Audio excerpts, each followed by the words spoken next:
Welcome to the Everyday Citizens Tactical Podcast, Episode 15, Culture, Training, and 2023.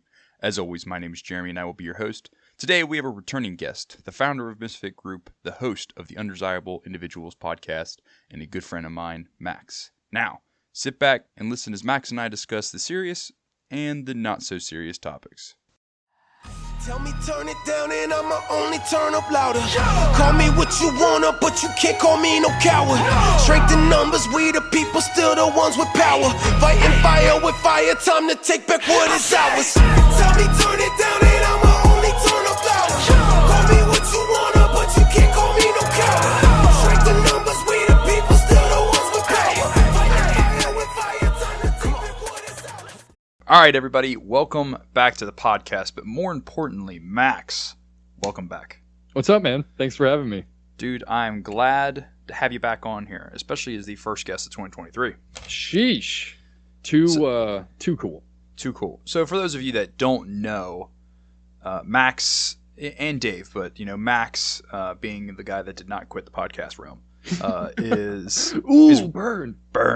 one of the biggest reasons I have the podcast that I do now, because Max was killing it in the game before podcasts were cool. I wouldn't say that. I wouldn't say that at I'm all. saying that. I put it on the record. It's on the record. It's official. But for those that don't know, Max, you want to give a little short spiel about what and who Max is? Yeah. So I'm just a dude, honestly, at the end of the day. I'm a civilian who started a podcast a while ago that had a weird cult following to it, and now I'm taking shit seriously. So weird how that works out. yeah. I did the opposite. Usually people, build stuff up and then just ruin it, and then I ruined everything first, and now I'm like, you know what? Actually, I think I'm gonna put the big boy pants on. You did Demolition Ranch just backwards. Yeah, exactly. Oh man. Well, I think this is gonna be a damn good podcast. Yeah, I'm stoked. I guess I'll get serious, for a little bit, since I am trying to be more serious. For those of you who don't know me, my name's Max. Fucking Undesirable Individuals Podcast, all that stuff. But I'm now the owner and operator of MsftGroup, which is a completely different project, and I'm sure we'll talk about that later. But that's my little inch of credentials there for you. I do stuff sometimes. Special operations. Definitely special operations. I was in Ramadi.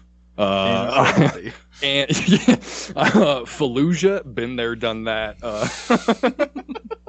This is going to, like I said at the intro of this podcast, guys, this is going to be a whole lot different tone to this podcast than most of my other ones, because Max is the boys. So we the homies. We just going to figure out how this is going to go. We just Max record and figured it out. Yeah, we did. Yeah, we'll see how it goes. We might not even post it if it goes that bad. I've been there, done that. So if you want to kind of let's just dive into, what is MsftGroup, and how did you get to there from, having this podcast of ridiculousness, which is probably a good way to describe it sometimes. Yes. So it's funny because MsftGroup is more or less a project, like a much bigger project than it is just myself running a business, but it just operates as a business right now. But it's a collection kind of geared towards the concerned citizen market, or that demographic. I don't like saying concerned citizen because that's such an umbrella term for people. Like, it's very large spread, I guess. But we mainly want to be focusing on civilian armament, using more or less covert concepts. Really focused on concealment these days. That's kind of my jam. Everything else, I love all the cool guy shit. I've said this on my Instagram a few times. I love the kit. I have it. I've got multiple rifles and all that. But I think for the civilian side of things, we really want to be the push that pushes people in the right direction, that might kind of clear up some confusion that I think a lot of the community has. And it's interesting you say that, being aiming towards the concealed side of the community, and then you look at like, what I'm doing with Everyday Citizens Tactical, which was originally supposed to be towards the everyday person, but it's taken much more of like an advanced, organized, tactical approach to kind of who our audience is, which is not what I expected to do, but it's kind of where culture pushed me. And so exactly.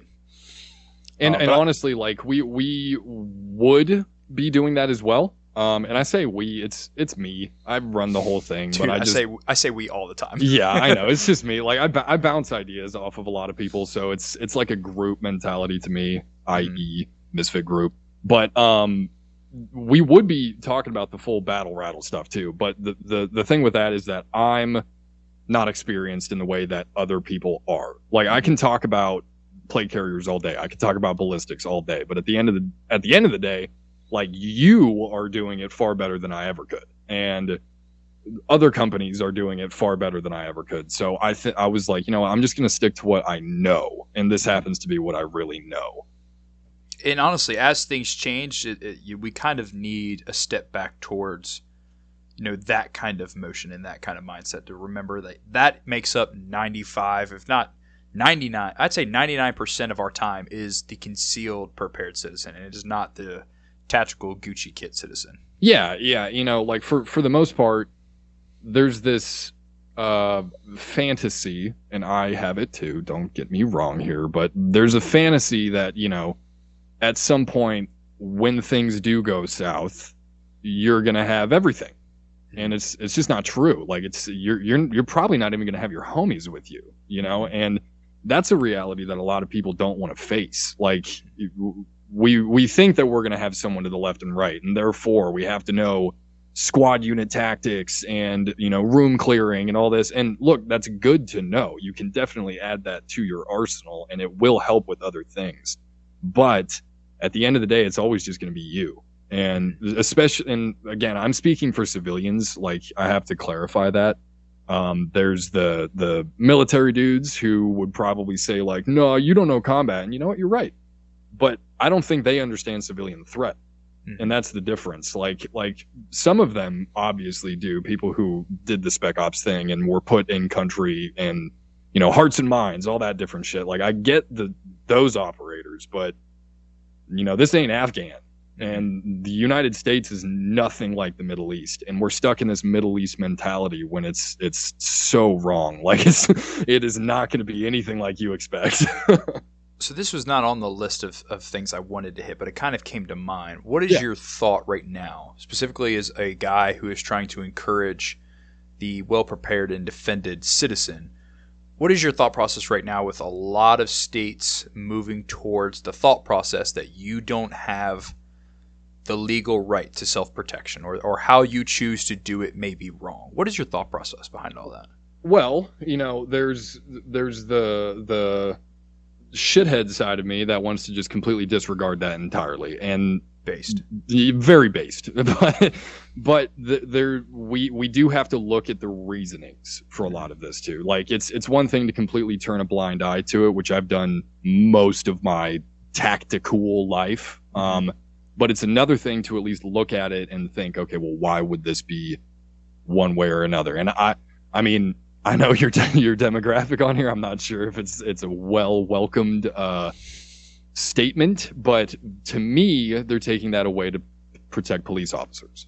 And it's like, well, that's just the state trying to cover its own tracks. And I mean, how I see things. It's to me, we're already at conflict there. So they're kind of just like drawing lines, I think, where they're just kind of like saying like, well, you can do this, but I don't know if they're trying to put up red tape or whatever. But and on the other side of things, I think it was like Iowa or something, but one state made it legal to defend yourself against cops if they're in the wrong. That was Indiana. Indiana. And it's like, okay, well, that's a completely polar opposite of what the rest of the country is doing. That's just interesting.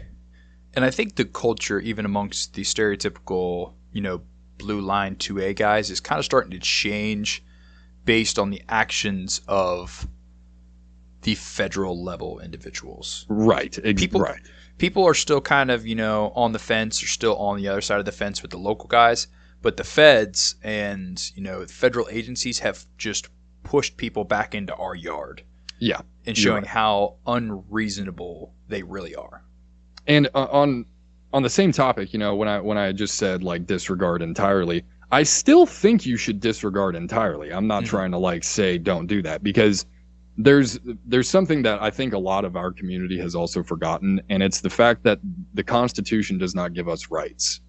The Constitution limits government, and it's a statement of our God-given rights. So that's inalienable. No one can take that away. And I'm pretty sure even Jefferson said it himself. If there is an unconstitutional law, it is not only right for you to disobey it, but it's your duty to disobey it. Mm-hmm. And so at the end of the day, if these people want to say something is well, that's not protected by the Constitution. Well, nothing is protected by the Constitution. The Constitution is supposed to keep you on a fucking leash. Like, that's what that's supposed to be. So, I don't know. I still fall back on the disregard entirely. But And I think we may be a little early in the podcast to say this, but I think more people just have to come to terms with the fact that you should be guided by your own morality. Yeah, exactly. Regardless, I won't say entirely, but almost entirely, regardless of the consequences, good or bad, you should never portray your morality and the principle of what you see as right or wrong. Yeah, just don't be a bad guy. Yeah, just don't be a bad guy. And you know what? Sometimes people are going to see you as bad guys regardless. So and you might as well be who you are. At that point, it's all subjective too. That's the problem with a lot of our morals in this country. A lot of people kind of are in a gray line with that, or a gray area. And then the other side, it seems, both right and left, they don't have morals, it seems, unless, their state government says this is okay, this is not okay. Mm-hmm. And it's like, well, think for yourself, man. Like, if it's up to, some words on a paper or you and your family's life, I'm pretty sure that paper's not going to really matter that much. In regards to, and this could be as professional or unprofessional as you like, in regards to the recent revelations from Elon Musk with Twitter, yes, how do you feel, and how do you think it affects things about the federal government using tax dollars and federal law enforcement to either censor, control, or track American citizens via social media? Well, it's obviously I know how you feel about it, but what is the grand scheme thought process? I think social media is a weapon, and I've kind of, it's funny because we all say this, but we all keep using it, right? Mm-hmm. But we run businesses, so yeah. But I really think this was kind of set up for that. It seems, even with the way that like social media came around, and especially with like the genesis of Facebook, mm-hmm. It seemed as if this was kind of always part of the plan. And I have a hard time with it, because on one end we all agree to it. It is consensual. That's something that like I see a lot in the conversation. A lot of people are claiming, well, my rights, and I agree with you. Mm-hmm. But when you personally say that you agree to a terms of service, you kind of give them up. So it's like I'm not saying you're giving up your right. That's a bit extreme here. But at the same time, like you've given them permission, and so I'm kind of torn between it. I'm obviously very against it. I'm against censorship entirely. Even people I disagree with that would say the most horrific things, I still think they have the right to say it. But like you had said, it brings up the tracking. That's where the real gray area for me is. I don't know if you can track your citizens and morally be just. Yeah. That's definitely wrong, and you shouldn't be doing that. And even my argument for the whole, it's consensual, like I don't even think that holds up at that point. Like, I don't know about that. And same goes for even just cell phones. Like Apple themselves, they track you all the time. Mm-hmm. You guys want to freak out? I'm pretty sure you can see it under nods. Look at your phone under nods. It's like taking pictures of you regularly. So it's, I don't know. I don't know. We'll end it with morally unjust, but you asked for it. That's what I'll say. Do you believe it is a sign of a deeper divide between blue side against red side, or do you think it opens a completely different process that is not commonly discussed? Well, I mean, I think deep state. Yeah, I that's where I was going with this, honestly. I think that it's discussed regularly. It's just people aren't saying it bluntly. At this point, it is basically proof that the state and corporations are dividing us.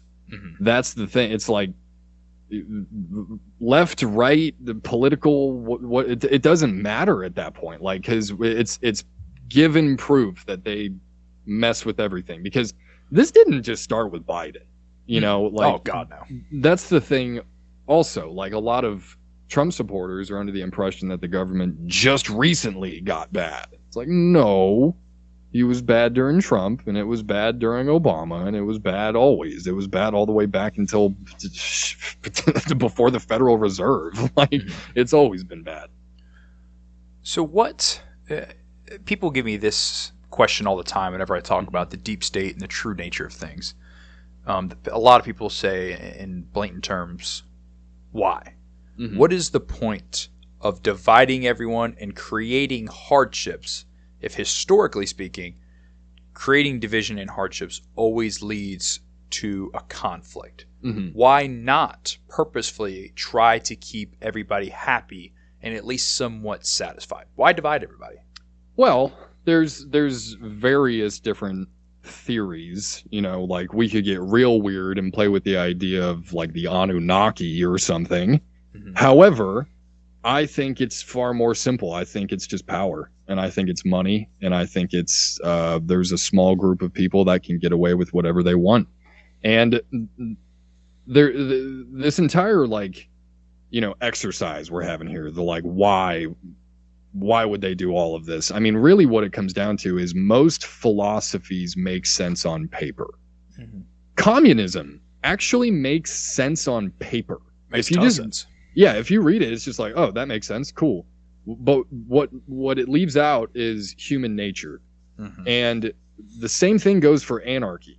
Like, I'm all about anarchy, bro. Like, that's my thing. If I was in a small community and everyone was consenting to that style of handling things, then that makes sense.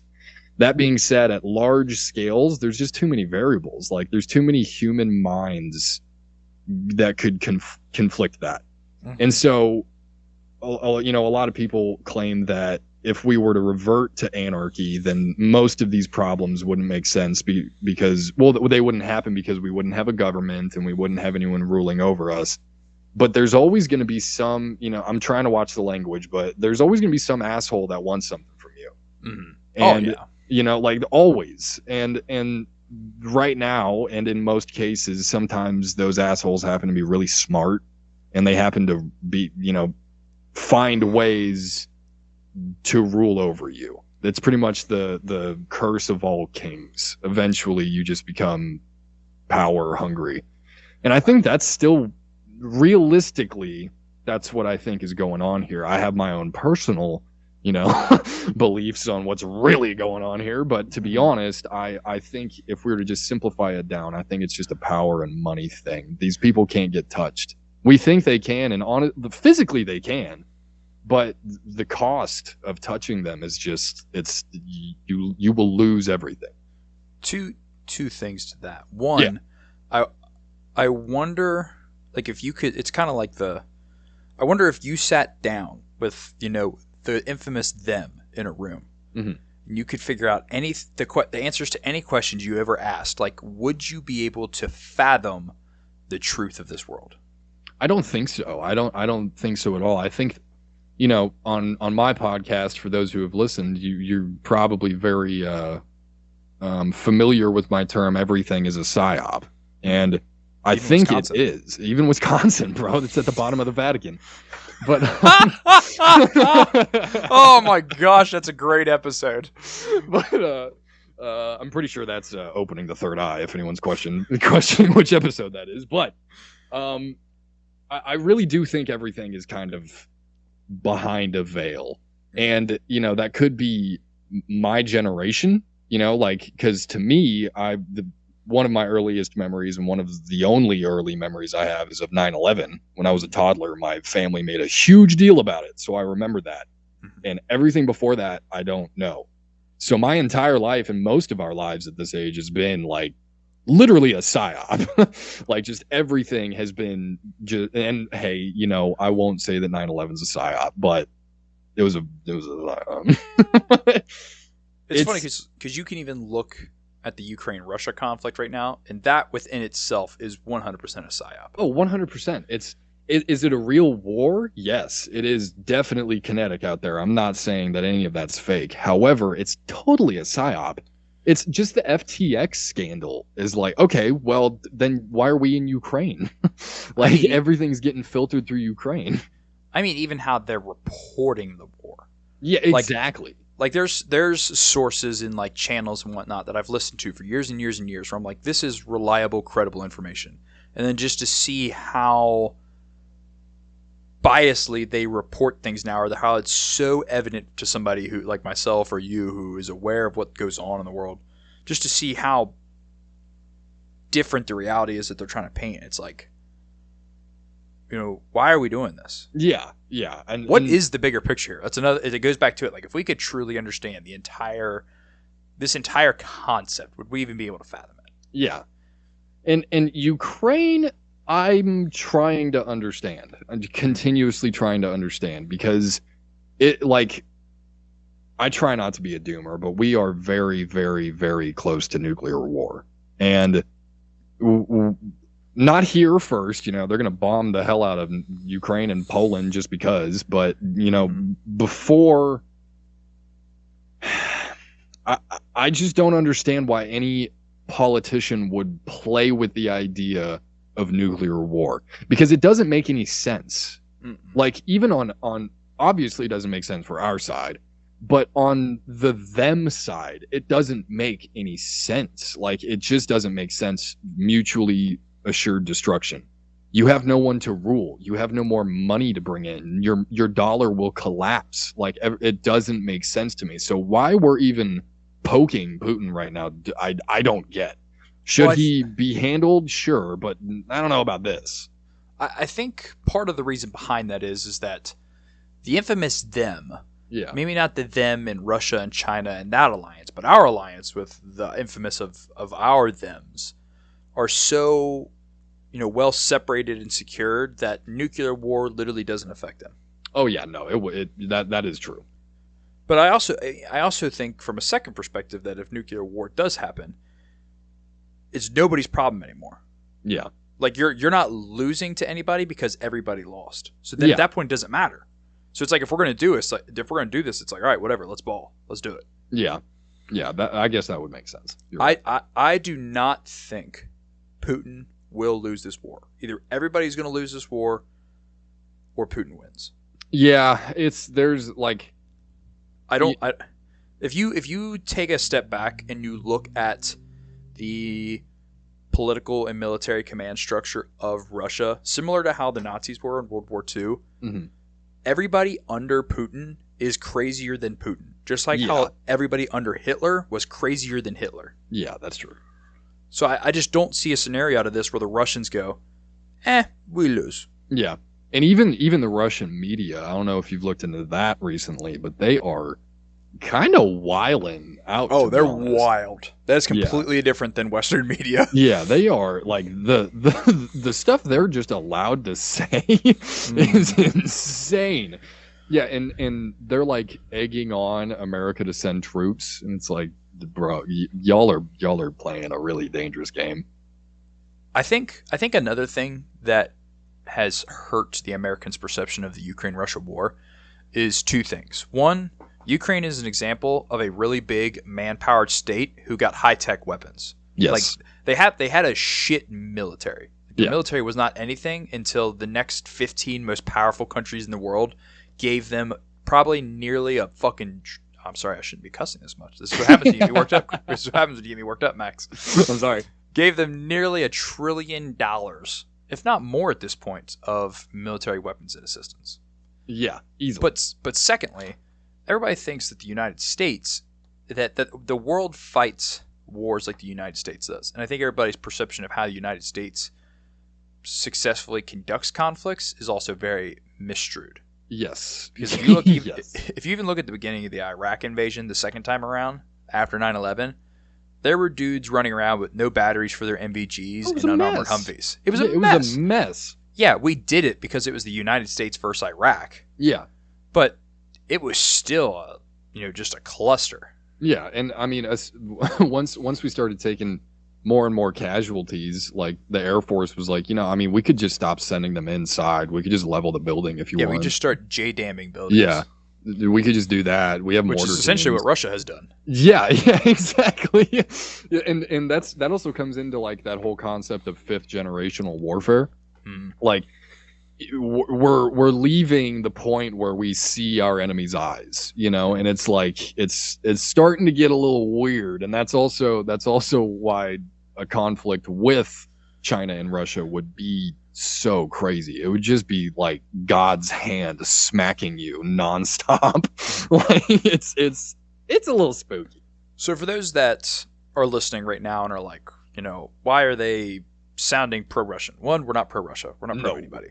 No. Secondly, if you don't understand what we're talking about, go listen to the Urban Warfare podcast, because they do a lot of really good podcast episodes on how the Russian military works, and they have like firsthand information on the ground throughout this entire conflict, and they analyze all of these major battles and units that are involved in this conflict. They do a really good job. But in short terms, the way the Russian military, as big as it is fundamentally made up, is completely different than most Western powers. Yes. Russia predominantly focuses on very, kind of small, specialized task forces, and then like multi-purpose task groups. Mm-hmm. Like they don't have they have it, but they don't have it like the United States does, of just organized battalions of infantrymen. Yeah, I was going to say, they don't really use a battalion system at all. No, not at all. They have kind of like this weird hybrid system where X amount of tanks and mechanized vehicles and artillery and a small amount of mechanized infantrymen complete tasks. Whether it works or it doesn't, that's how they do things. Yeah. And secondly, since probably, the fall of the Soviet Union, we'll call it 9/11, China and Russia have focused heavily in the development of, one, their data and tech capabilities. Yes. And two, their missile programs. Whereas the United States, year after year after year, constantly funds the development of conventional ground forces, because we have so many bases and fight so many wars at the same time. Yeah. Those are two major differences. And we military also, and theirs. We used to have a very high enlistment rate too. Mm-hmm. That's also like why we continuously use infantry, because we have very smart tactics, to be honest, in the eyes of warfare. Mm-hmm. And we can send large amounts of people out. Now, what's fascinating is China's development with drone technology. Mm-hmm. Because they don't even they've got Boston Dynamics stuff now. Mm-hmm. And that's fascinating because, not that we know of, I haven't seen much of that coming out of our own military. The stuff that China and Russia focuses on priority-wise is definitely much different than the U.S. Yeah, they don't want many casualties. I mean, even if you think about it, if you took away, 90% of the U.S. naval power, you're looking at a completely different military. Yes. Yeah.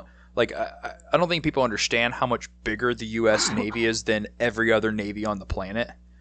But it makes a major difference, because if we didn't have the U.S. Navy, we'd be just like Russia with maybe nicer gear. We would just be a bunch of tanks and infantrymen supported by uncoordinated aircrafts. The Navy is how, we end up being around the world. It's not necessarily a matter of us having embassies all over the place. It's just the fact that we could we could probably hit any shore at any time. So I remember multiple defense officials from the Pentagon had said throughout 2022 that the U.S. policy on being able to fight a two-front war at any given time against a near-peer adversary is no longer realistic. Yeah, no. That's due to, one, a decline in the quality of the United States military, and then also a decline in our own supply chain. Now, if it was a two-front war here, we could do it. We could handle that. Yeah. I'm talking overseas. Yeah, overseas. That's no, we can't. We just can't anymore. Mm-mm. No, I mean it depends if we're, still playing sandbox in the Middle East. Maybe we were something fighting, like that. Yeah, if we were fighting, Iraq and Afghanistan again, we could do that. But like China and Russia at the same time, or China and North Korea and Russia and Belarus and Iran and some weird socialist South American countries who've gone rogue. And Afghanistan. And Afghanistan and the Baltic countries that hate us because we did a bunch of, really messed up things in the 90s. Yeah, then the deck is starting to even out as much as some people may not want to admit that. Yeah, no. And I think that goes all back to our point of, I think that's why nukes are the answer right now, because everybody doesn't want to fight a big conventional war. Everybody just wants to get this over with. Yeah, and it's just so silly to me. Just in the human sense too. Like it's just like really over what? Over rocks. Yeah, over rocks. Over rocks. Over FTX. Like that's the thing over FTX. God damn it. Remember when I told you crypto was dumb? It's not dumb. It's dumb. No, it's not. It's not dumb. FTX is dumb. Crypto is very strong. Look at the market. It outperformed Amazon. Boom. But anyways, my stance on war has really kind of shaped out recently, and it's just like it's so stupid to me. Like I don't want anything to do with it. No one should want anything to do with it. And us tactical bros with all the crazy ass stuff, like we just don't want it here. Like that's kind of what this all comes down to, because wars are grown men acting like children while they send literal children to die in mud. That's what war is. And I understand the whole war mentality, but we got to chill a little bit on that, because it's not cool. It's not cash money. Yeah, I have zero desire, nor will I be going overseas to die in Ukraine or die on a beach in Taiwan. Neither one of those are happening. I'd be a proud draft dodger. Yeah, no, I've done my time. I see the lies. Yeah, no, I'm good. I'm not government property just because I live here. Yeah, I'm only taxed like 60% of my income over a year. You mean robbed? Robbed By taxation by threat of cage or death. I'm not going down that rabbit hole. Yeah, I wanted to say something, but I'm not going down there. Let's change. We both paused. Oh, we were both like, nope, it's too soon. Maybe when you come on mine, we can talk about it. Let's change to culture in the U.S. Yeah, let's do it. Let's do domestic. Okay. One, what is your overall thought process as to an opinion of how culture has changed just in the past year, 2022? So, you love to see it, honestly. You just love to see the change, because it went from, specifically, we'll talk specifically gun dudes, and then I'll branch out a little bit here, but the importance of preparation is awesome to see. I love seeing it. Like, I personally, look, everyone's got to step their game up with that, so I'm not going to beat myself up there, but I'd like to give you some credit, Jeremy, because I think that you really aided in spearheading that entire push.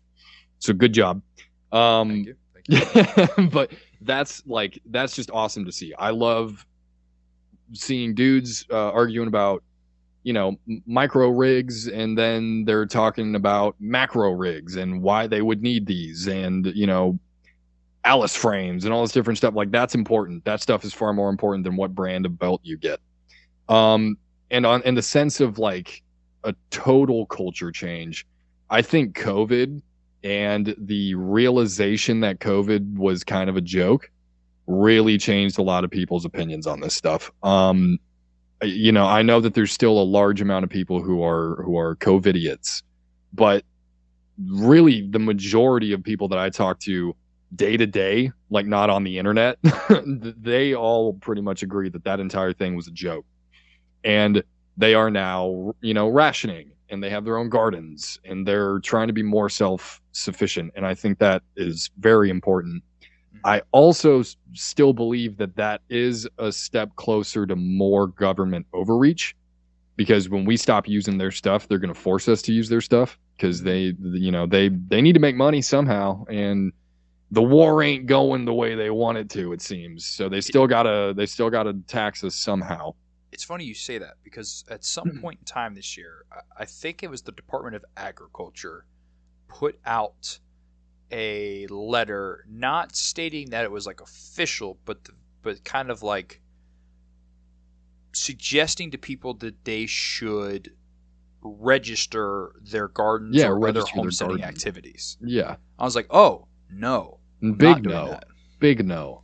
We were designing some shirts at the time, and I almost made one of our little vertical garden and just an AK, and it said, "Don't touch my fucking plants." Nowadays it's not as relevant because that didn't get as much news coverage as it should have.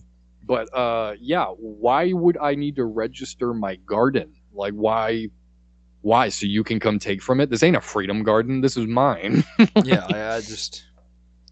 and I think that it goes back to what we were talking about earlier. It's just that, in a sense, government's just out of control. Dude, they're wilding. They're wild. I mean, there's literally nothing you can tell, even your local politician, that they shouldn't be allowed to do without them looking at you like you're crazy. Yeah. It's they and even the people who want to become politicians, I've noticed, like, they aren't trying to do better. You know, like all these people who are coming into elections brand new and stuff. It's like, well, you're not actually trying to add anything to help the people. You're just trying to help yourself. Mm-hmm. And that doesn't make sense. Did you listen to S2 Underground's most recent video about the Monroe County power outages? Yes, I did. So you listened about like how crazy the local government went, like, immediately. Yeah, like the first day, I think, wasn't it? Like when the power went out, they were just like, okay. It was hours. It was hours after the power went out. They had like a curfew in place and everything. Yeah, unacceptable. It's like, no. I mean, even when I was living in LA, day one of COVID, they did the same thing. Nat Guard showed up and closed the freeways. It's like crazy. You have to think of that too. You know, I had talked about it on my story today. Like in, you know, I guess close future, you're far more likely to have to dodge checkpoints than you are to have to know how to drop mortars on something.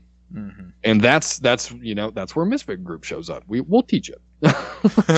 Even like I remember even all the way down to like Florida, they had like state police and the National Guard out. Oh yeah, like checking people through the border and stuff on major highways and stuff. It's just insane. It's crazy how quick we are to forget or just ignore. Yeah, ignore is what I was gonna say. Because a lot of people were just like, "Well, this is to keep us safe." Like, no. I love when you bring it up and people say, "Well, that won't happen anymore." And you're like, this literally just happened. And they're like, "Yeah, but it's not gonna happen again." It's like, what do you mean it's not gonna happen again? People won't take our guns. Well, tell that to Katrina survivors.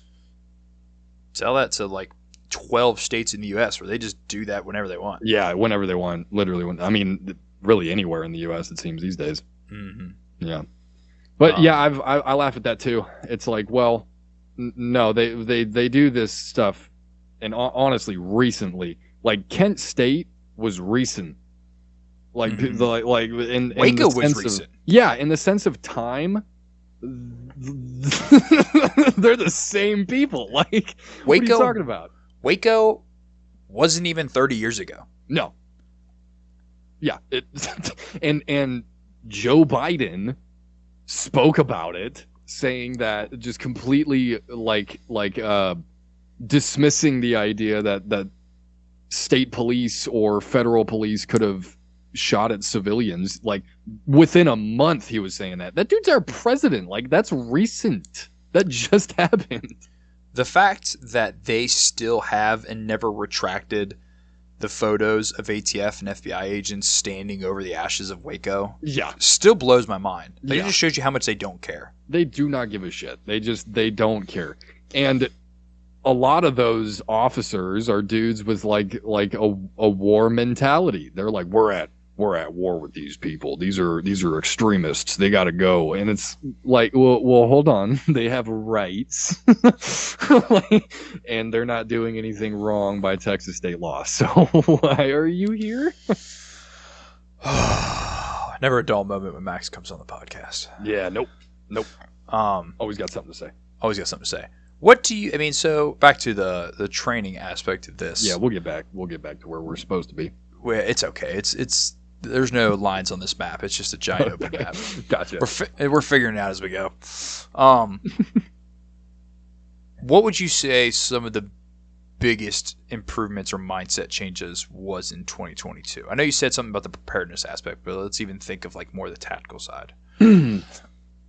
That's a good question. For a minute there, we were all on some recce stuff, which I thought was funny. Yeah. But that is important to know as well. I think just the fascinating like branch out where people started picking like roles, like fire team roles. That was interesting to see. Like a lot of small groups of like 4 to 5 guys, like they set out specific roles for each other, and that's great. If you have that, that's great. I think I don't know honestly to extend much of that, because it seems like we're still in similar spots for the most part, and then most of the dudes who were trying to actually change stuff online got banned and then never came back. And so that also was whack. You know, I feel like we lost a lot of information during that. That sucked to do 8 times. Yeah, you were. Yeah, I got banned once. I don't know how I survived. Yeah, I don't know how anything works. I think the biggest thing that changed this year didn't have anything to do with actual training in a sense, but was more of the fact that people are organizing. Yeah. That's true. I think I didn't even talk about that. Organization itself has changed especially since 2020, but even more now. Mm-hmm. And I'm not one to try to boost myself or anything, but like in the beginning of 2020 and the beginning of 2021, I don't remember much of anybody ever talking about like anything about the Minuteman concept or being Minutemen or anything. Yeah, nope. And then I caught a couple bands and I come back and now everybody's like, the Minuteman. I'm like, what did I miss while I was gone? Yeah, everyone's using your logo and shit. I was like, what the hell's going on here? Yeah, I saw I don't want to hype you up too much, but I think I saw your patch on r/tactical gear.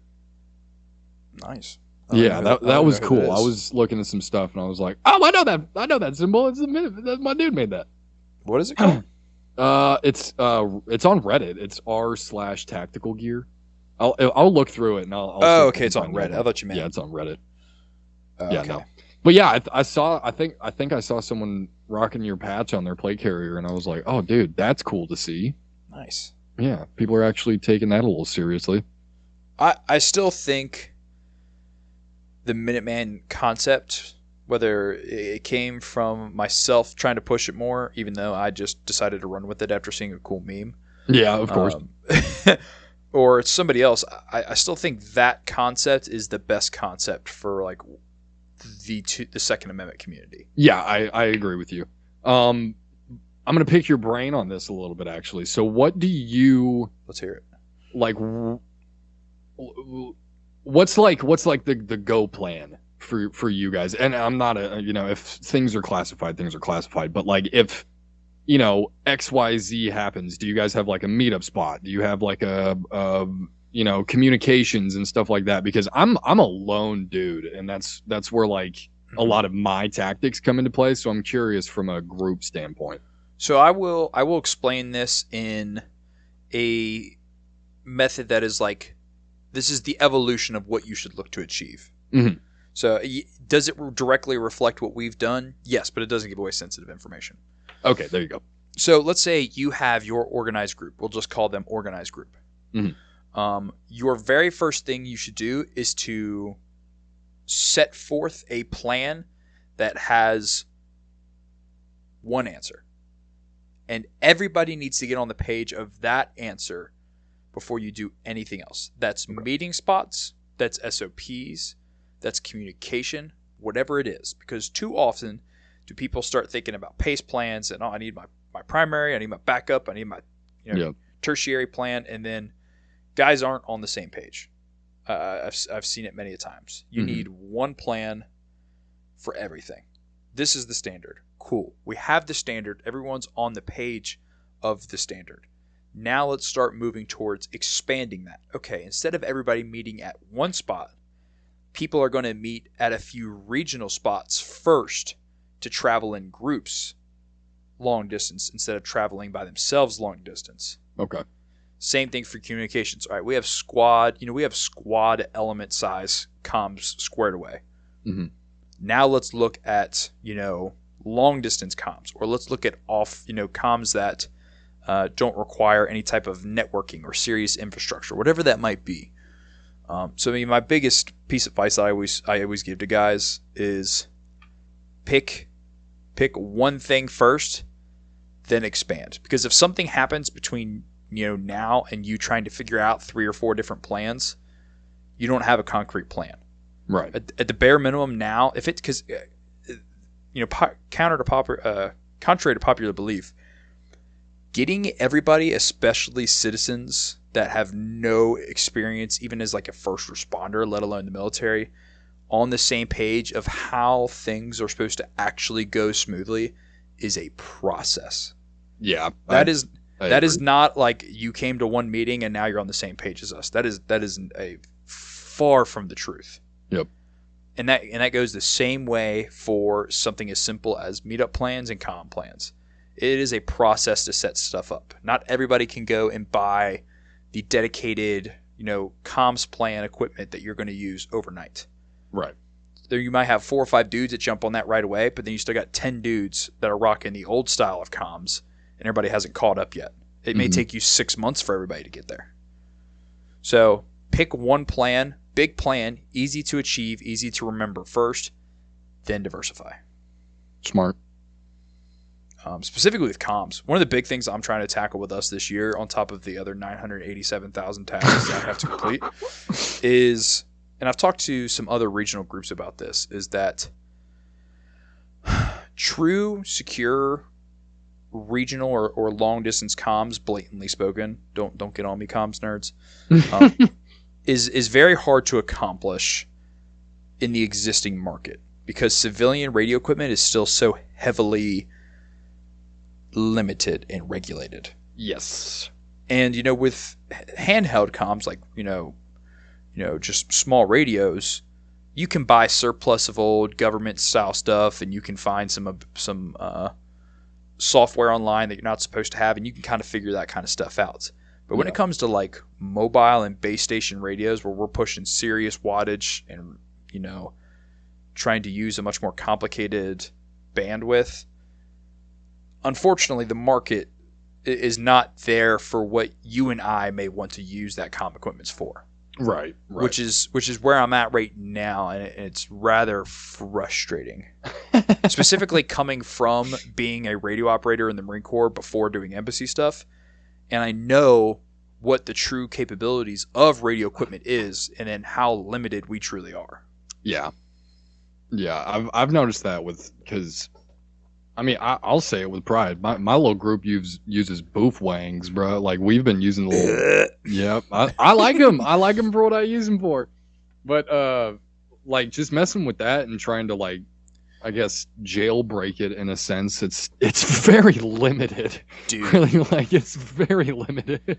With how small your little crew is, you guys need to go over to digital comms. We're looking at it. We've got some.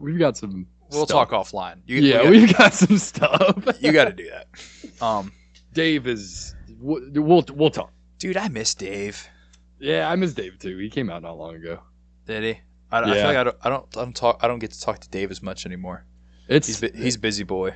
Yeah, I just lucked out, and he's like in my little group, so we talk a lot. But yeah, he's got a lot on his plate.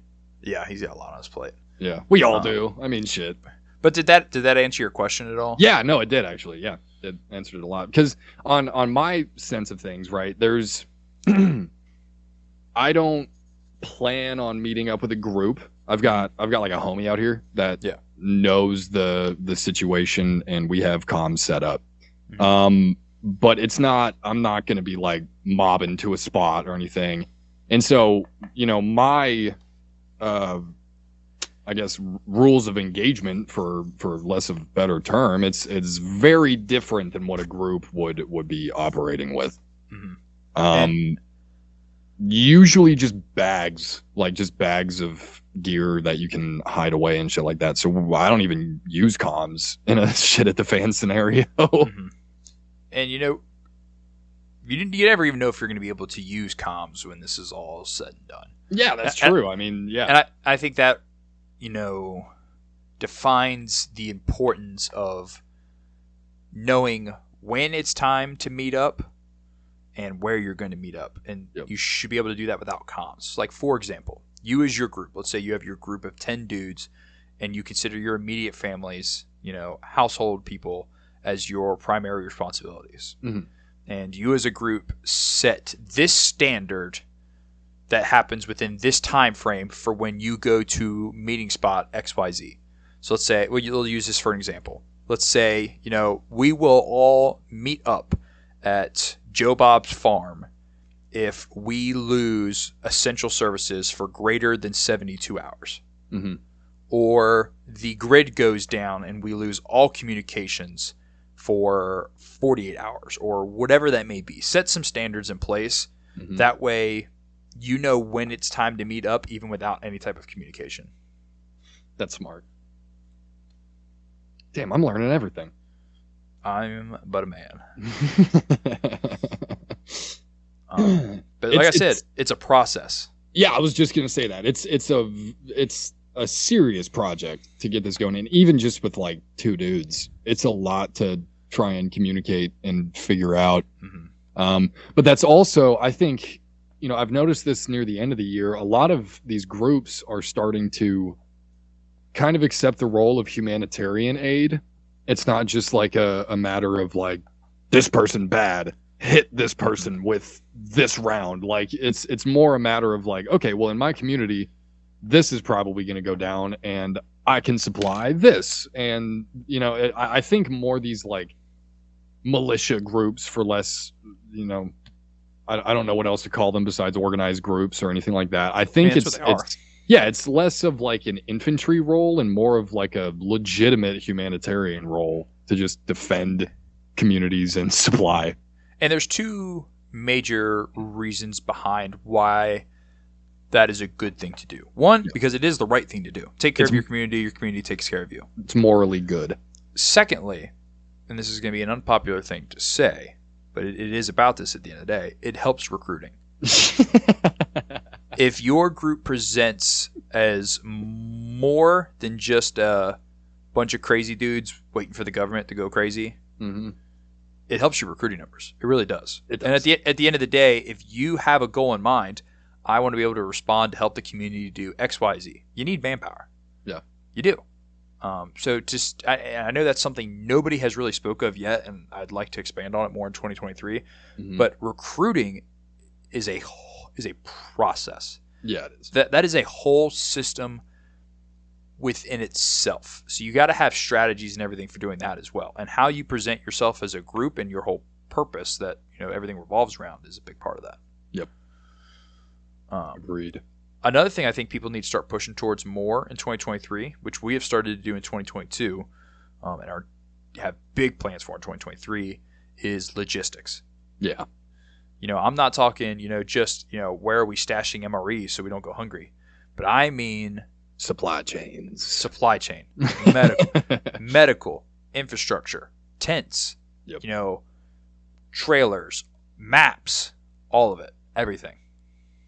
Yeah, I think in order for a society to continue in the absence of a government. It's necessary. And, I'm not saying that the government's going to disappear, but what I am saying is they may turn their back on you, and you still have to give yourself that aid and understand where to get said aid in the case that it is not handed to you.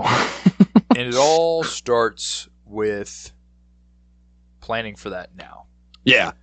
If I can tell if you're listening and you have your little group or whatever, your little community group, start a group fund and come to a decision that everybody donates to the fund X amount of dollars every single month. That's smart.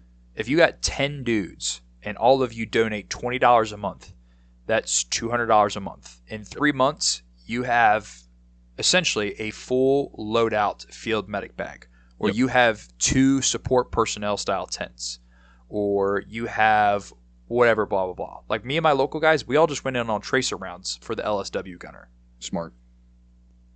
Like, I mean, the amount of stuff that we diversify in, we've got medical, we've got support and logistics, we're going in on ammo together. We do a ton of different stuff. Comms, all of it. It's all about, you can accomplish a lot more as a group than you can individually. Yes, absolutely. And it's harder for me to go, all right, Max, you take on this $450 project by yourself. And then Tanner, you take on this $600 project. And then I'm going to do this $350 project and this $250 project. Mm-hmm. When in reality, I can say, hey, guys, give me $20 a month. Let's set some goals. And then when we get there, we get there. Yeah. That's a easier pill to swallow. Yeah. Yeah, and like you had said too, it helps with recruiting as well. It's like, and obviously it's not like you got to pay to be in, but like it makes more sense long term than it does all up front. Because it's like, well, what if I don't like these guys in like 3 months? It's like, well, I'm only out $60. Yeah. and I got some training out of it. What do you think changes as we move towards 2023? In retrospect to the 2A and training and culture and all that, what are major changes you foresee? I've got a few, and I think non-compliance is just gonna get larger and larger at this point. Like the more new gun owners entering the market means the more people understanding gun laws, and that's pretty much just gonna welcome a culture of just ungovernable people. So I think for the most part, I mean, I don't think the NFA is going to disappear, but I think there's going to be a lot of ways around it coming up. So it's funny you mentioned that because I was reading. So apparently the January 6th committee dropped dropped the subpoena against Trump. This isn't a discussion about Trump, but it's more about like what you just talked about. They dropped it? Apparently they dropped it. Whoa. Yeah, that was like last night news.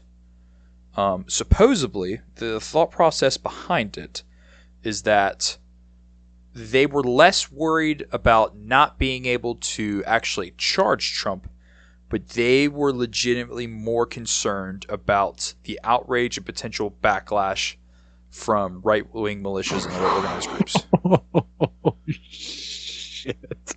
So if that's true, that goes to show you that they understand they're playing, the mess around and find out game. Yeah. And they've got to weigh their options carefully. That's not to say that your card may never get pulled one day. Yeah. But because you're not Donald Trump.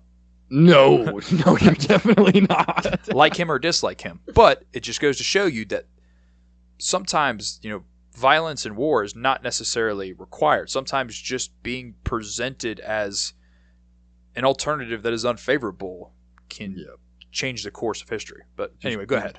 Show your teeth a little bit. Mm-hmm. That's kind of what that goes towards. I think more people are going to be showing their teeth a little bit. I think, I don't think like gun laws are going to get any better, but I think the cultural acceptance is going to get far better, and probably pro-gun states are going to be way more pro-gun.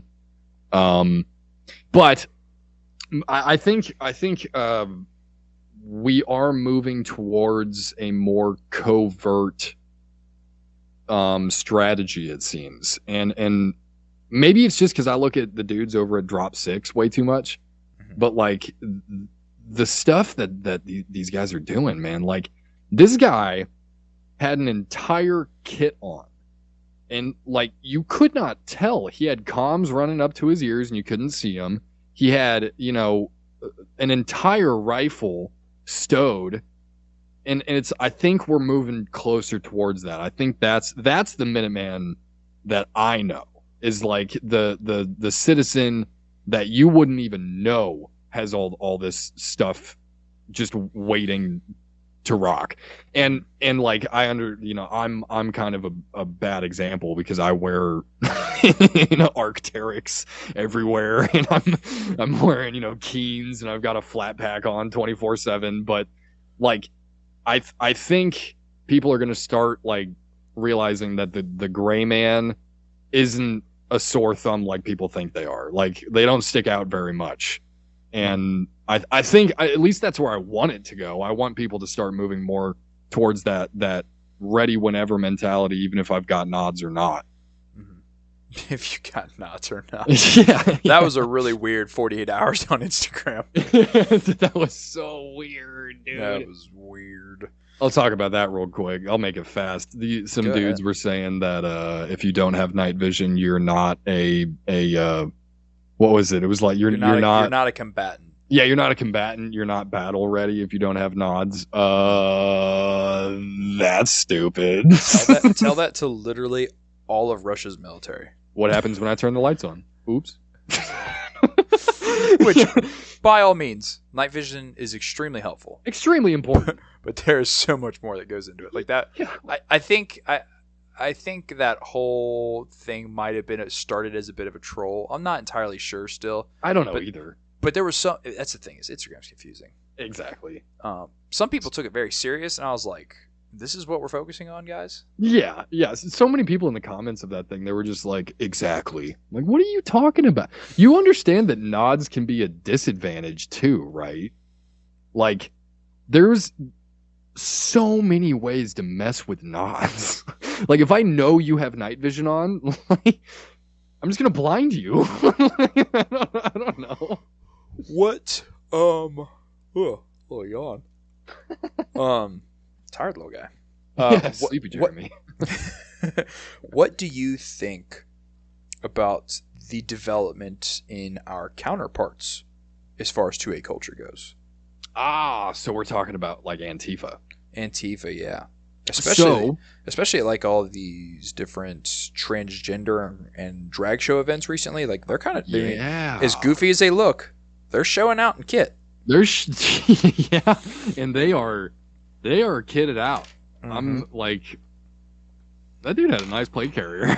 Like that was not cheap. Like, I know exactly what photo you're talking about. Yeah, that dude had a nice plate carrier on, and that was kind of shocking, and not shocking to the extent that like they're armed. I've known that the Antifa and idiots like the NFAC, group, they're armed and they're on the opposite side of us.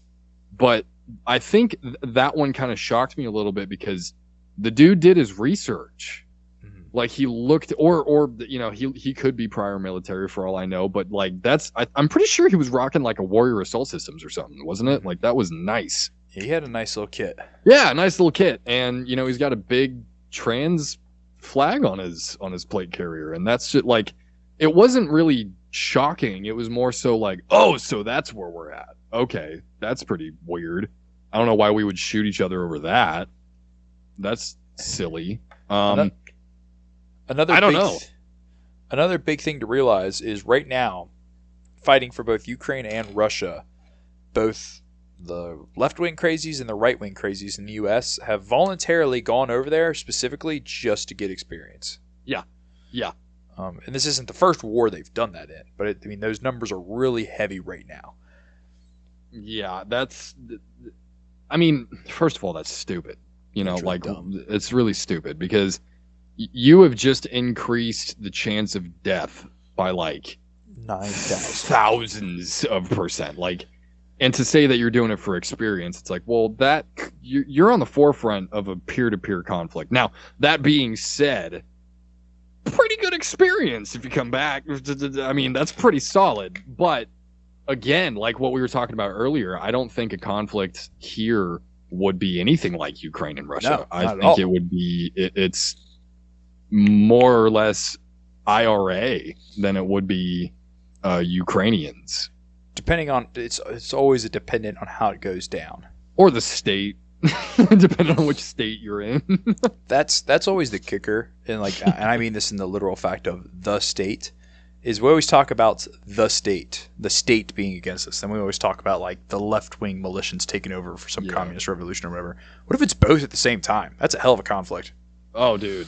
Well, it would be. That's the thing that people don't want to talk about too. It's like, I think a great example is it's dorky, but The Last of Us. Did you happen to play The Last of Us? I played bits and pieces of it, but I have not played it start to finish. That's totally fine. All you need is the first 10 minutes. What people like forget is that even in that game, like while the world is completely collapsed, like the UN is still around. Mm-hmm. Like really powerful governments will still exist, and they will still be doing it. So, you know, to say that like the government wouldn't get involved is just insane. So that's why civil war is just such a stupid idea. It's not only a conflict against a serious military, but a conflict against each other on top of that, when there's a group of people who started all of that in the first place and no one's angry at them. Mm-hmm. It's like, that doesn't make sense. You can't, like, I feel for the leftists, man. I really do, especially the militant ones, because they're just so lost. They're just so brainwashed on what's going on. It's like, you're going to kill someone over a child's right to cut their genitals off, really, but you're not going to get angry about a 60% tax. Like, seriously? Like, that's what we're upset about? Dang. Do you think there is a scenario that plays out where the left side radical militiants are on the same side as the state? I do. Well, I think it's 50-50. Like as a whole, maybe not, but I think there would be definitely like sleeper groups. What's weird is that large corporations and even like our own federal politicians, like look at 2020, backed that stuff so hard. Yep. But at the same time, the true actions that come of these groups do not work out in favor of the state. Yeah, no, it doesn't. So it's very confusing. I have never been able to make sense of it. You know, I'm glad you brought up corporations, because they're kind of the leaders of most of this. There's a great book that I would recommend a lot of people read, and it's called We the Corporations, and it explains how corporations actually have rights as individual humans in the United States. Fascinating read. It'll make you angry. But I start to wonder these days whether or not it's the corporations that are thems, or if it's the government that are the thems. I'm wondering where the line actually is these days. And look, I'm very, very pro-capitalism. I think that is probably the best economic, philosophy that we could use. That being said, we don't live in a capitalist society. We are not in a capitalist society at all. So we are in a corporate oligarchy. That's what we're in. Mm-hmm. It kind of all goes back to like, even as something as simple as the whole Epstein stuff. Oh yeah. Like there are plans taking place involved with people you don't know about that you can't control. Yeah. Yeah. And there's so much uncertainty. No one can control them. That's kind of the kicker there. And that's also why, that earlier question of like, why would they do all this? I think it's still just power. I think it's this weird cult mentality of I'm more important. I need XYZ. I don't care who dies. Well, I mean, that's even the thought process of a lot of people today. I am more important. So it's not absurd to think that the infamous them have that same mindset. Yeah, no. And they're better at it. They're humans. That's the thing. They have human mentality. and that's interesting to think about, because it's like our basic human minds can't rationalize the stupid stuff they're doing. So like, what do they know? Like, what do they know that we don't know? Where the hell is Wisconsin? Where is Wisconsin? Where is that? I need answers. Get the Pope on the line. Jamie, pull that up. I couldn't tell you. I need a Jamie to reference all this Dave craziness. Dave can be the Jamie to our podcast. Davey, pull that up. Davey, pull that up. I don't know. The future is full of so much uncertainty. Do you remember all of our conversations we had at like the beginning of 2022 and like even in 2021, just talking about the world and everything? Oh yeah. We still have them. We 100% still have them. But it's like, it's just crazy to think how much stuff has continued to change since we've started having those conversations. Yeah. And that's also, I'll add this. That's also why I have a hard time with like the question of like, when's it going to go south? It's like, dude, I thought it was going to go south 3 years ago. Well, like, and I don't know. I think what we are seeing now is the reality of SHTF, that it's not what we read in textbooks where it seems like things happened overnight.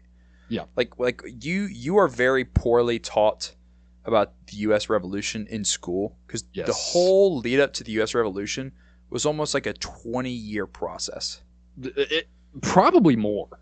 And yes, things are expedited through technology much at a much faster pace now, but things don't happen overnight. And with technology, we think that things happen faster now because we see everything. Yes, and I'm still convinced that we very narrowly escaped a potential tipping point this fall and winter by, with the whole railroad situation. Yeah. I don't think people truly understand how important the railroad system is. Like if they would have just said, F it, we ball, and went on strike regardless of what Congress had to say. Yeah. Like, shit would have been weird. It would have gotten pretty interesting. Have been weird. Yeah. Yeah. Like, we're so comfortable, like even the hardest of hardships these days in the United States, like, we are so comfortable, man. Like, and we don't even know how bad it can actually get. No, but I think that's one of the craziest things about the Ukraine-Russia war right now is the real-time footage we're getting out of there in full color, the nitty-gritty bits of everything. Yep. Like, there are entire just regions of Ukraine that have no water, no electricity. Towns are literally just blown up concrete and brick and wood. It's so it's wild, and nobody in the U.S. comprehends that. Yeah. I said this when this war started, that nobody truly understood that there is a major ground war going on between Western countries in Europe. Yep. I'll say that again. There is a ground war in Europe between the second largest country in Europe and Russia. Yeah. That's a wild concept to say out loud. We're in a wild time. And we're just over here eating Doritos and shit. Yeah. Yeah, we're talking about stupid shit that doesn't matter. It's like, it's crazy. Yeah, it can get so bad so quick, and part of our objective, and I'm sure it's your objective as well, is to really just kind of shed light on that. Just really remind people that, I personally don't think that things are going to get as bad as it is in Ukraine overnight, just because we don't have the, years and years of buildup that Ukraine and Russia had. Like, we have buildup for sure, but it's not as kinetic as they were having it. But this can all go away, like, really quick, really, really quick. And even just with the EMP, like, it can go away, all of it. I've always thought about, like, an EMP, like if a serious regional or even nationwide EMP went off, like, how screwed even like 95% of my own plans would be. Oh yeah, I think of that too. I'm like, well, that pretty much sends everything out the door. Like we would be We would be literal Stone Age. Yeah, I'd be a caveman. It's crazy. I'd be looking at my EOTech like, damn, this don't work no more. The watch on my wrist doesn't even work. I don't even know what day of the week it is. Yeah. Has it been 2 months or 2 hours? I don't know. I don't have a printed calendar around my house. I can't look at Instagram. I'm going to kill myself. It's wild. Yeah, it's pretty rough. But on the topic actually of shit going south, and you had mentioned revolution, I just remembered this. Mm-hmm. I have a question for you. What did the American revolutionaries have to do in order to face the greatest military power there is? 2 things. 1, have a giant ocean between them and the main land force that they were fighting. Facts. And 2, have the support of many, many countries. Yeah, France, yeah. But, I mean, when you look at it, if it wasn't for that big-ass ocean and it wasn't for France and Spain and all these other countries supporting us, like, it don't look good. Yeah, it wouldn't look good. But with the tactics of what they did, they had to learn from Native American tribes how they fought. Mm-hmm. And they had to learn how they hunted.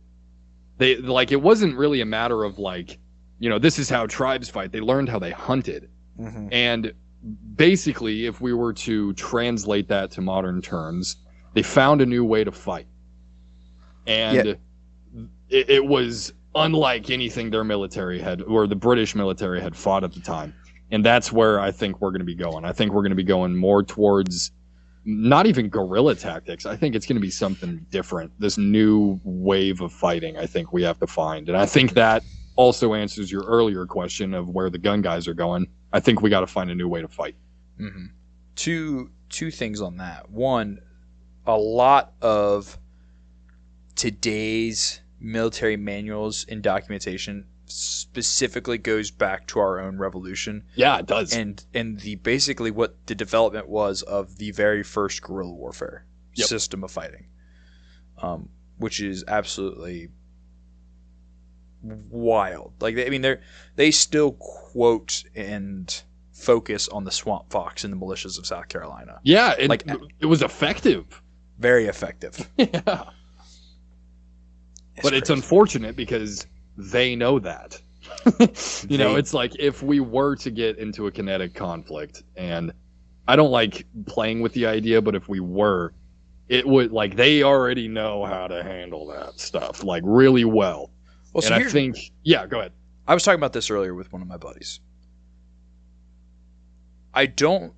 This may be controversial. I don't think if the time came and people started putting their foot down, I don't think the infamous they have an honest chance of winning. Oh no, and I think they know that. Even if you took less than 5% of the U.S. population, and 5% of us said, "This is enough of this shit. Yeah. I'm done." That's 18 million dudes. Yeah, that still outnumbers the military and police. Especially in areas let's take Kentucky for example. You think the feds care about Kentucky? The answer is no. Care about Idaho. Idaho, maybe. Kentucky? No. Yeah, no. So then you got to rely on what National Guard wasn't mobilized at the federal level and the state police? Nah. Yeah. Nah. Yeah, it's just. I don't think people think about that enough. We have so much power in number. Yeah. Even with plate carriers.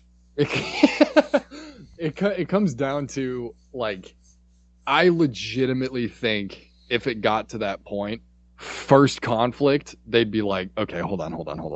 We gotta be careful here. We gotta stop. We gotta back it up. Yeah. Yeah. We gotta back it up because if this gets bigger than this, we're Yeah, it's cool when 20 ATF agents show up to your house, but it's not cool when 500 community members show up to to the house they're trying to raid, and it's like, oh, we underestimated the situation. Yeah. We probably should have done some logistics. I mean, even look at Lexington and Concord through our own American Revolution. Yep. It started off really bad because it was like, oh shit, we're in a corner. But then the word spread, and everyone was like, they're doing what? Yeah. And then they had to freaking hightail it all the way back to the East Coast. Hit the flank. I mean, did you ever seriously look at and study the Bundy Ranch situation? So I didn't. I didn't get too deep into it. That is a perfect modern example of how literally overwhelming numbers and manpower wins situations. Because there were thousands of people and hundreds of openly armed militiamen at this single ranch in Nevada. And the state and local police became so overwhelmed so quickly that they had literally no other option but to literally hightail it and leave and then never ask questions again. Like, I don't think people like truly understand the whole Bundy Ranch thing. Oregon wildlife standoff aside. Yeah. Nothing ever came of like 7,000 dudes with ARs and horses basically pushing out the county SWAT team and saying, go away, and they never came back. Yep. That's a crazy concept. It's back when Nevada had teeth. Teeth. Not no more. Not no more. We are dwindling. Oh, man. Oh, man. What do we? It's going to be okay, though. Yeah, I mean, everything will be fine in the end. It's going to suck for a little bit, but we're going to be okay. It might suck, but it's going to be all right. Like, I keep telling people that all the time. Like, Misfit Group. It stands. I'll just say it here. I'll be transparent. It stands for Modular Systems and Fighting Technologies. But it's really sounds cool as shit. Yeah, it sounds pretty cool. But we were playing with the meme name of it might suck, but F it though. And like honestly, everyone could take that mentality. Like it might suck, but I mean like you'll live. Outside of getting nuked, like the world's gonna be fine eventually. Yeah. This is just the cycle, and you just happen to be in the shitty part of the cycle. Yeah, exactly. It's like, this isn't new. Yeah, like the U.S. wasn't gonna stay hunky dory forever. Yeah, no. Maybe when we're in our late 40s, we'll have a pretty cool life. But the foreseeable future, probably not. Yeah, it might be a little dirty. It might be a little muddy. Did you watch the Joe Rogan Experience or listen to the podcast? Yeah, did you listen to that episode recently where they talked about the cobalt mining in the Congo? Yeah, dude. That is a perfect example of like the reality of the world outside the U.S. borders.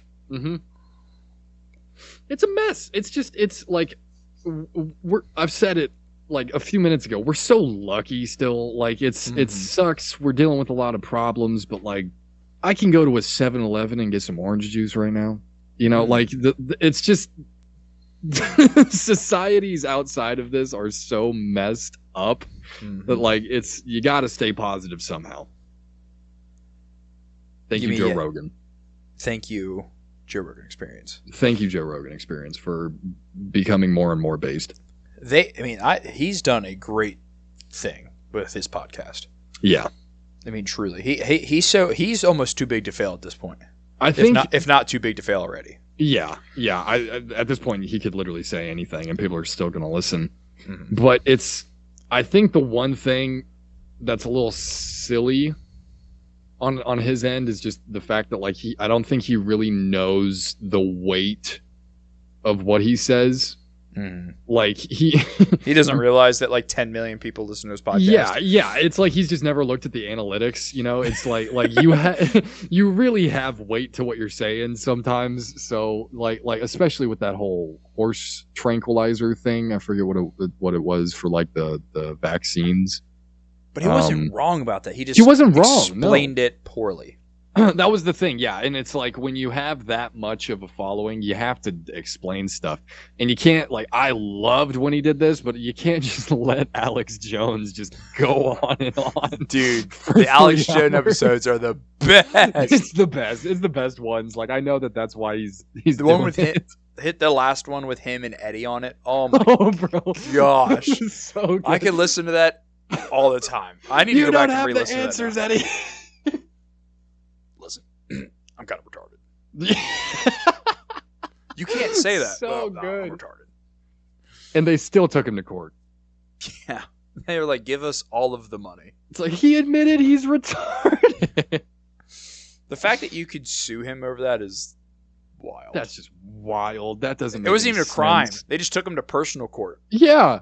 It's like what? you didn't commit a crime. Now give us $50 million or whatever it was. It's like, Wait, what? Didn't it like get up to $1 billion? It was way up. It was at a number so big that I was like, this is just a joke. And InfoWars is still going. Oh yeah, I don't think they ever plan on paying any of them. Yeah, I think they're just gonna keep balling. For all we know, that was part of the psyop. Probably. It probably was the psyop, actually. They got so mad. They got so mad at Alex Jones telling the truth. They took him. They took him to a fake court with fake parents. Fake parents. Yeah, everyone's fake. Imagine if he just got up during the hearing and was like, "You weren't there. You don't know anything. Yes, not even. This didn't even happen. I don't remember seeing you." He starts questioning the court. Oh, dude! And then when they start asking him to like not chew gum. He goes, "I'm just chewing gum. I'm sorry." It's like 30 minutes of them arguing about him chewing gum. It's like, bro, are you serious? It's ridiculous. Just Classic. a big distraction, but it's funny. Taxpayer dollars. Taxpayer dollars hard at work. Hard at work right there. Let me tell you. Screw tax dollars. Yeah, tax dollars pay me. Just burn them, dude. Just burn them at this point. Yeah, money's my favorite thing is I got my fiance to fully understand that money is in fact fake. It's all fake. It's all a game that I happen Money- to suck at. Money's not real. Yeah, no. The US dollar literally isn't real. It's literally just the idea that we have power over oil. It's Yeah. backed by nothing. Yeah, it's backed by literally nothing. And It's literally paper that they painted green. And they were like, this gives you things. that's In kind return, gives me things. of yeah. That's Use like this to get me stuff. get me stuff so that you can have stuff too. When you buy stuff, I buy stuff. But that's kind of like my whole argument with Bitcoin specifically. It's like, yeah, it's backed by absolutely nothing. Like Bitcoin and crypto is backed by nothing. It's just it's a agreement. It's a social understanding. That's all it is. But at least we're in charge of it. That's why I'm like For proud of now. it. It's like at least we're in charge of it, and that's okay. The thing I'm afraid of with Bitcoin is that they're going to allow people to move towards Bitcoin so much, and eventually, once enough people are on Bitcoin, they're going to come along and say, all right, we're in charge of Bitcoin now. Mhm. And they can do that because they are the them. It's kind of, And then eventually they could just shut it off and be like, you were bad. No more coin for you. Right. And they already did away with cash. right, yeah, and then you have to use their Bitcoin. But it's funny because it's very hard to do. Now, I didn't make Bitcoin, so I don't know. That's the thing that I think a lot of people in the crypto space need to accept too. It's like there's a chance that a government is owning it, and more than likely it's China. But China. I have a hard time accepting that the United States wouldn't allow it because them is already making so much money off of it. Like institutional investment wise, they are making bank off of Bitcoin. And like this recession that hit, they made so much money off of it because they all shorted it. Oh, yeah. So it's like, I think it's one of those lesser than two evils things, because if they're making money off of it and we can continue to use it amongst each other, then that's fine. The problem comes into taxation. They'll probably just tax the hell out of it like they have been. Well, that, and they can just turn it off. The countries can stop it. Like, I don't think people truly fathom that. Like, if the government wants to, if you're deemed a threat, they do it to popular, social media figures all the time that become too much of a threat. They'll just shut you off. All of your accounts will disappear. Your bank account will be seized. Like, all of that will just be gone. It's just a matter of like again, the lesser of two evils. It's like that can happen now too. That's why I like cash. Like if you have literal cash, they can't turn off cash. You can't turn off my fake paper. They can devalue it though. They can. Well, they do that anyway. Right. Oh, they do it. I mean, I'm just watch the clock and it will devalue. But let's what's the federal debt at? Yeah, exactly.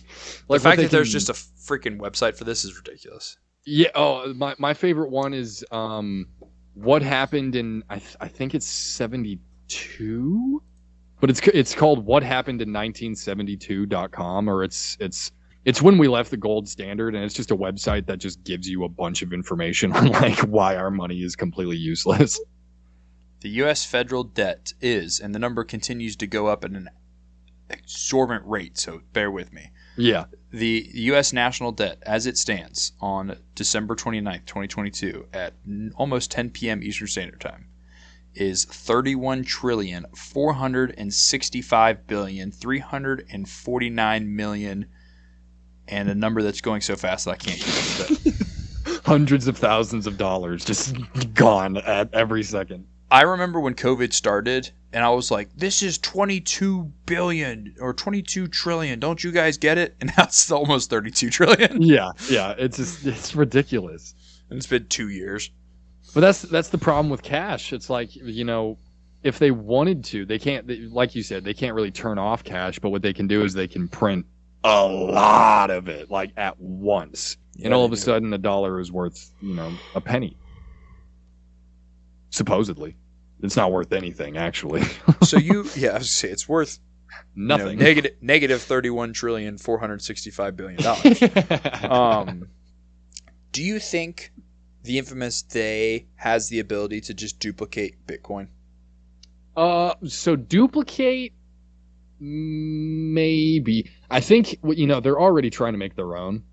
Mm-hmm. But the problem is that Bitcoin is international. Now I understand that the dollar is too. You can go to like, I think it's Forex exchanges. Pretty sure that's what it is. Could be wrong. I only mess with crypto. But what was the question? Do you think the infamous they, whether it be the federal government, they can make their own. Yeah, can they just make their own? Because your argument's always been, that there's only a certain amount of Bitcoin. Right. But do you think the infamous they can create more Bitcoin without the system knowing there is more Bitcoin? So I think they could trick people for sure.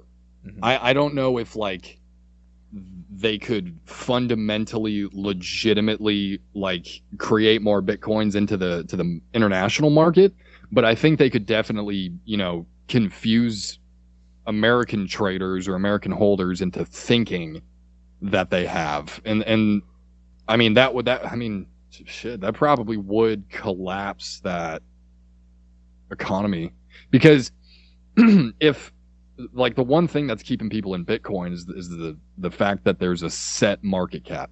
Well, maybe not a market cap, but volume. Mm-hmm. And if you increase the volume and made it more liquid, then every reason that people have invested into that, they would probably give up on. So yeah, that would probably successfully ruin that.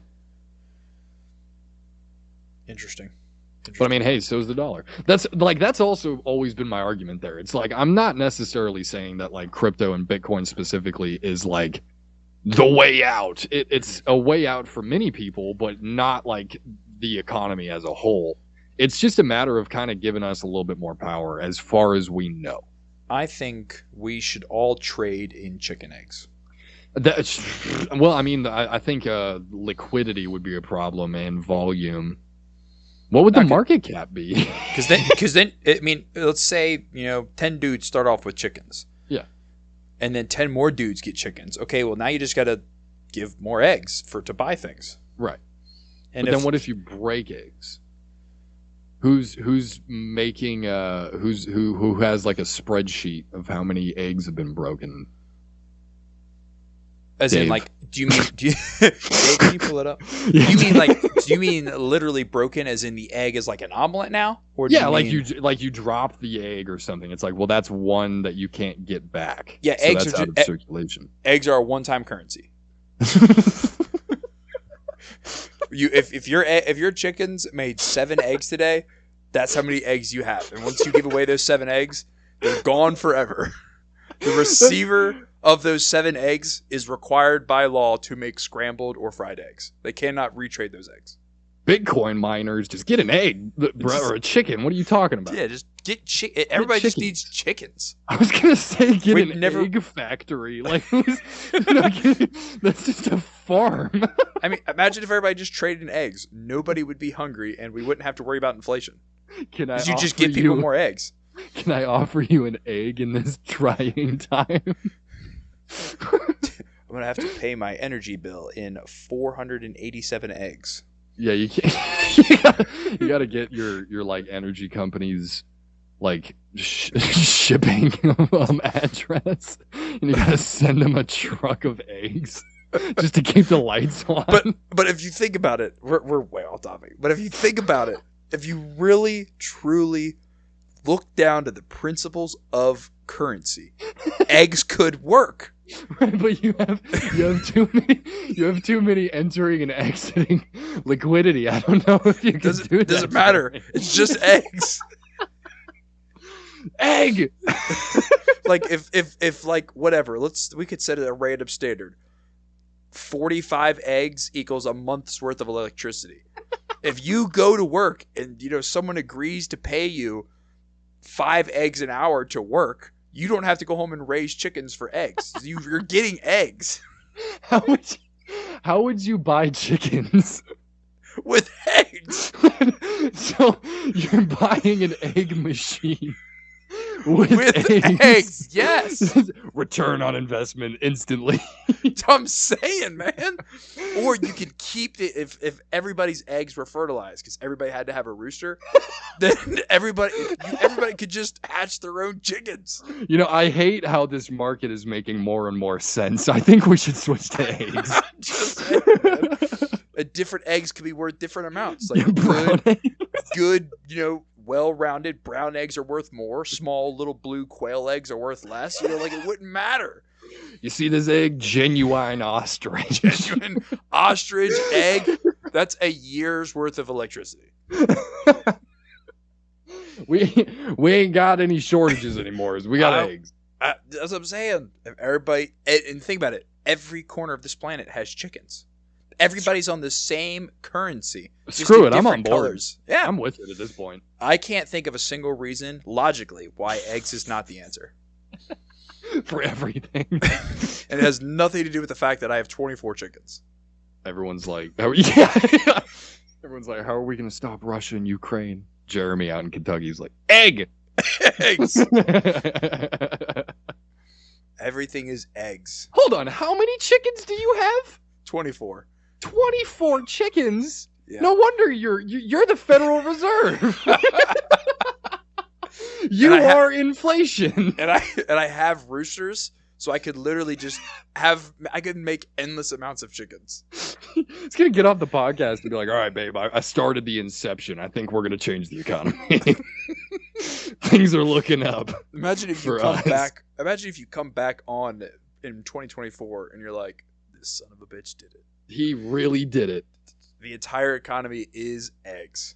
I've got $200,000, but I don't have any fucking eggs, Jeremy. Thanks.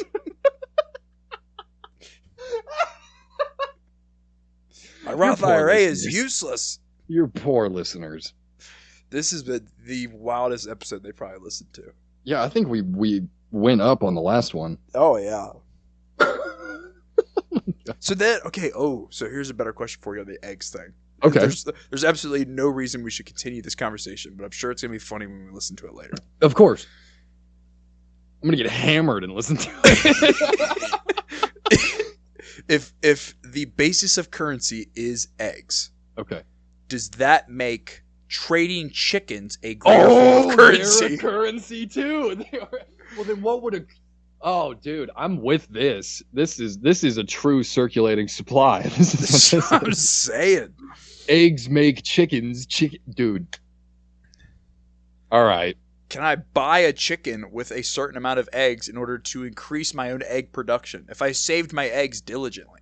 Can you buy a rooster with a certain amount of hens? Yeah.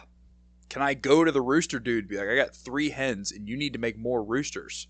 So here's some ladies for your roosters to hang out with, but I need a rooster to make more hens. I'm going to map this up, and next episode on my podcast, this is what it's going to be about. Just the entire episode is the true economic structure of trading chickens and eggs. What came first, the chicken or the egg? Exactly. You know I guess came, in economic terms. You know who came first? The rooster. Got him! And then he crossed the road. He crossed the road. That's why he crossed the road. Got hit by Elizabeth Warren's husband. Or Nancy Pelosi's husband. That's who it is. Yeah, Nancy Pelosi's, yeah. All right, well, now that we've just pole voted off the deep end. Yeah, now that we've exhausted everyone. Yeah, there's no way I have listeners right now. The true ones are here. This is the real ones. I sat down today and started making a detailed business plan on opening a brick and mortar real estate property here in Kentucky. Dang. And then I came on this podcast tonight to talk about the evolution of egg currency. Of course. This dude doesn't sit down, bro. Damn. Yeah, what is sit? I know. How many eggs does that pay me? You have to put that up in the contract. You have to pay me in eggs. Very fine print at the very bottom. So is there a cap to how many chickens we can have? I'm just kidding. I guess not. I mean, just... See, but then this isn't truly decentralized. This is centralized because now we need a government to tell us how many chickens we can have. Nope, never mind. No rules. No rules. You right. We just figure it out as we go. Imagine how many eggs would be in each household. Nobody would be hungry. Well, that's true. That is true. Yeah, no one would go hungry. If even the poor were given eggs. You'd have to put like safe locks on the fridge. Like what do the poor use with their money? Either buy drugs or buy food. Right. Well, now you don't need to buy food because you got eggs. Well, no, they don't need to buy food because they got drugs. or that. Could you imagine? Eggs, I don't need that. Give me my heroin. Give me my heroin.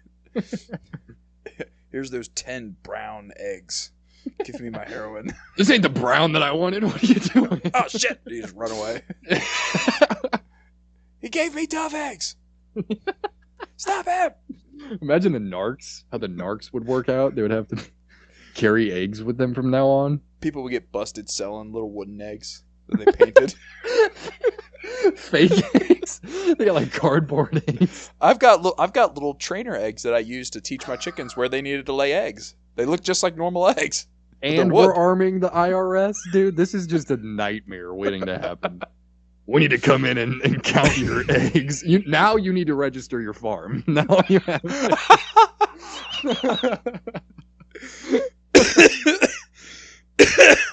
Oh man, I can't wait for some of my serious listeners who like come here to learn and whatnot to listen to this.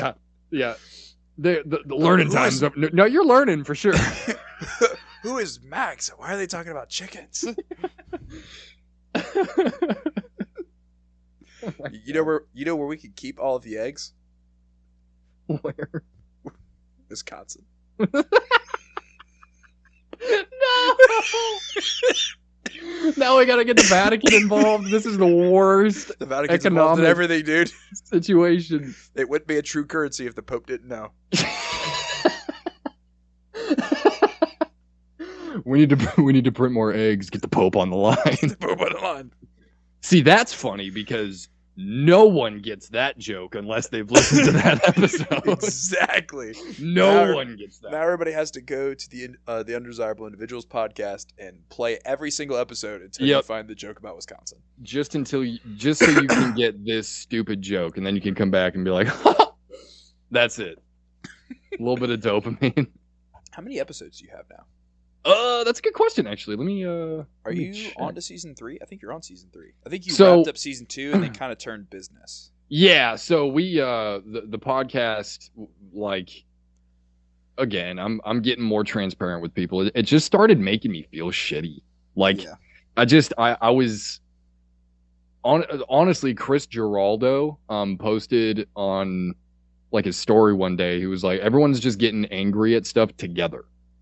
I was like, oh, dude, he's right. Like, that's all I'm doing. I'm just getting angry with people. Chris is a realist. I mean, well, you know, the flat Earth thing's a little. Yeah, that part's a little. I retract that statement. Yeah, but no, I love real Chris, dude, but he's a little out there. I'd love to have him on my show so we could talk about that, because I would like to learn more a little bit. I don't know if I'll believe it, but we stopped doing it like halfway through season 2, and we were like, well, okay, I guess we're just not doing this anymore. Like, Dave is on his own thing, he's doing his own stuff, and like he's not disappeared. Like, I do want to let people know that. For Dave's listeners, for listeners of like the We Polar traded him for Connection. eggs. Yeah, exactly. We had to. He counts my eggs now. He lives in a cellar that is 30 degrees 24/7.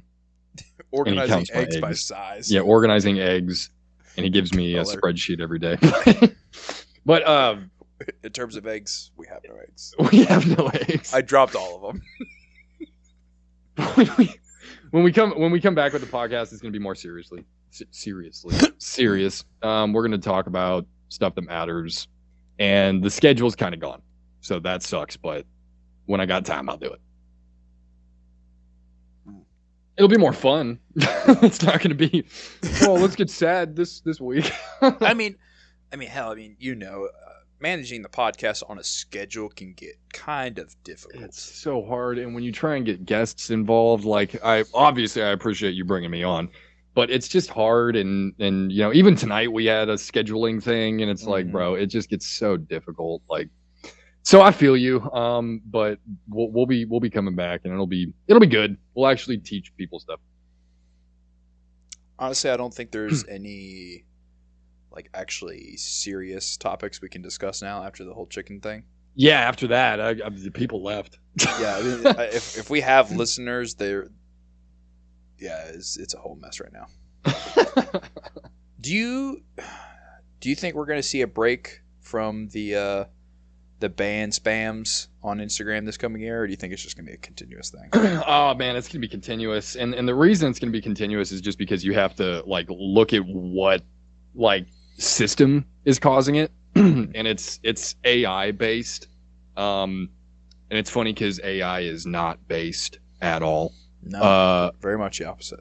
Yeah, completely opposite. I don't know what the cringe. It is cringe, in fact. Very cringe. But I think it's just going to keep happening. Like, I know of one individual that just today had to make a new Instagram because they got banned again, but he's getting banned nonstop. Is he using an iPhone? Yes. He's got to get off the. That's what I had to do. You got to get off the iPhone. Well, homie got like 9 iPhones. No, it doesn't matter. Yeah. I think what it turned out to be is if he's not using a different iPhone with a different IP, right?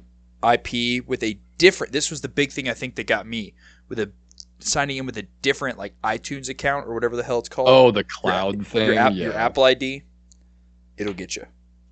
Well, I mean, what I've come to realize is your Apple ID stores all of your information from every device that you log into while your Apple ID is logged in. Oh, that's why you can. That's why you can sign in to apps on other iPhones if your Apple ID is logged in and pull all the old information.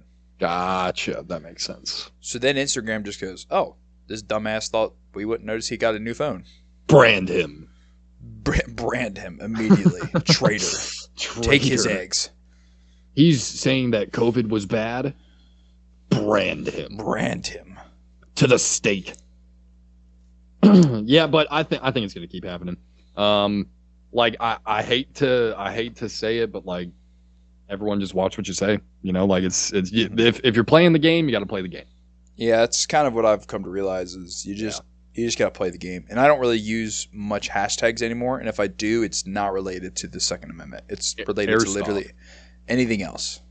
I tag airsoft, and first of all, outreach. That's good for people, because if people are into airsoft, they're probably into guns. They want to get into guns. So, This is true. preparedness pages, definitely start doing #airsoft. Might help. Or not. I don't know. Or not, really, we don't know. Yeah, we don't know. Well, I'm talking out of my butt. Well, is there anything else that you would like to discuss? I think that pretty much covers it, man. This has gone way different than I thought this was going to. Well, I hate to end it. I like talking to you. Yeah, no. I mean, hell, we can talk as long as we want. I'm just at this point, like, the whole egg thing is just. We don't want to foreshadow it our entire conversation, but I think we should start looking into this egg thing. I will definitely be willing to support this movement. Hashtag replace the dollar with the egg. I just can't see a way that it fails. I just don't. I've never heard of an egg shortage. We're kind of in an egg shortage right now. That's why Yeah, eggs are so we are. expensive. Yeah, Supply and demand. See? exactly. Now Supply things chain. cost Logistics. things cost less eggs because eggs are worth more. I don't know why, but when you said less eggs, it still caught me off guard that we're using eggs as a currency. That's right. And now, since we're in a period of time where we don't need as many eggs, you can either A, eat more eggs yourself, or kill one of your hens and eat it. Now you have less egg production, so you have less waste. Good times create more eggs. More eggs creates. I'm going to meme the shit out of that. More eggs creates hard times. Hard times create more eggs. Hard times create more eggs. Or less eggs. Man. Less eggs. Less eggs creates less eggs is just bad for everyone. I'm gonna do the circle later. Not on here. So on my computer desk right in front of me, I have this thing my fiance's mom got me for Christmas. Me and my fiance. Mm-hmm. It's this little apron with about 70 different types of chickens on it, and it has little pockets where you can put the eggs when you collect the eggs. It's like a little farmer's apron. Dude, that's like in our form of economic society, that's like wearing a 18-karat chain. Someone's just gonna run up and jack all your eggs. How would you transport eggs all the time? We can't have wallets anymore. Oh, and that's true. You can't carry them in your pocket like loose change. You wouldn't be able to carry them. Everyone would need like an egg cart. They would have to, and at that point, that's a good argument for open carry because everyone's got to protect their eggs. What if you get ran up on? Satchels and fanny packs. Satchels of eggs, yeah. A flat pack of eggs. Briefcases. Bring back briefcases. There you go. Now we're talking, dude. I'm rocking the man purse. Then you can carry your submachine gun with your eggs. Just don't drop them. All right. Yeah, we should kill this. Yeah. Max, this has been fun, dude. But I have just lost at this point of what the hell's going on. Whatever. It's whatever. This is what happens when you're friends with one of us. If you're a person that ever finds my stuff in the future, you'd be like, "What happened that episode?" Yeah, they want to go back and like go through like the history or whatever. It's like, oh wow, eggs, bro. I'm listening to this guy. Wisconsin, really? Vatican? What are you talking about? Yeah, I've already ruined all credibility for me on my podcast. What do you mean? I gotta go to Wisconsin through the Vatican to get eggs? What are you talking eggs? About? Why would I need to call the Pope for Wisconsin? Wisconsin. I live in Wisconsin. No, you don't. You think who told you that? Those that make eggs? Yeah. Liars. You got eggs in Wisconsin? Someone's lying to you. Someone's lying to you. Look out your door, dude. You're in Italy. Go outside, bro. Go outside, man. Go touch grass. You're a basement dweller of the Pope's house.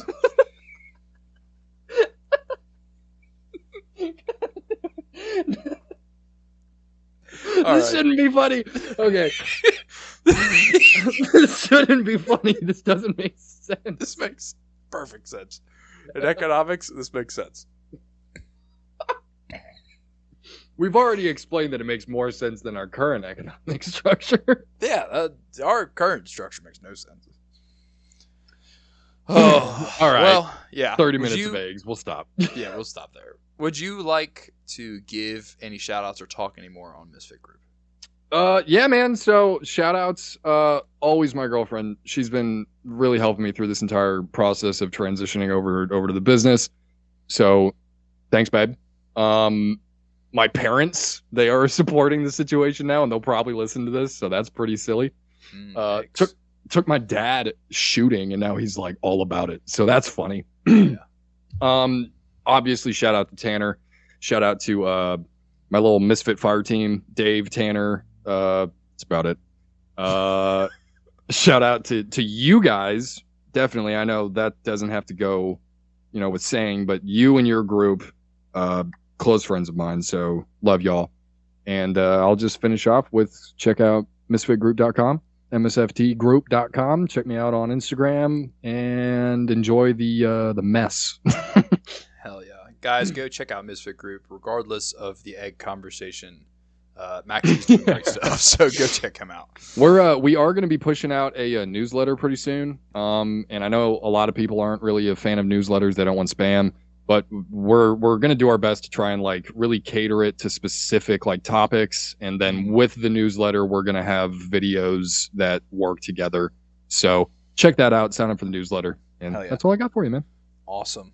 Well, I don't want to give any shout outs because I don't want to associate anybody with this egg conversation. Tanner and Dave agree. I'll speak for them. Well, Max, thank you for coming on, man. This went brother. Different than we expected, but this was a good episode. This is exactly what we expected. This is what we needed. This was good for our mental health. Yeah. Everything's gonna be okay, everyone. Everything I'll finish it with that. Is gonna be okay. That's all I've got, guys, for episode 15, Training, Culture, and 2023. As always, guys, train hard, train often. Tell me turn it down and I'ma only turn up louder. Call me what you wanna, but you can't call me no coward. Strength in numbers, we the people, still the ones with power. Fighting fire with fire, time to take back what is ours. Tell me turn it